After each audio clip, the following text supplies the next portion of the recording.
This is Agent Memory Studio.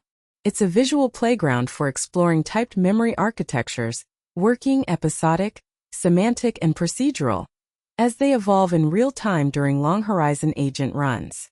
The design separates memory into 4 type stores. Working memory holds active reasoning context. Episodic logs timestamped event sequences. Semantic maintains factual associations as a graph. Procedural encodes reusable action strategies. Each store updates on its own schedule. You can watch state diverge or converge as the agent processes each step. Getting it running is straightforward. Clone the repo, install dependencies with pip, set your API key in the config file, and launch main.py.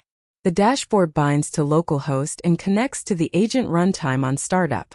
This project was built by an autonomous multi-agent system I designed. Everything's in the repo. I'm Ritik Patel on GitHub.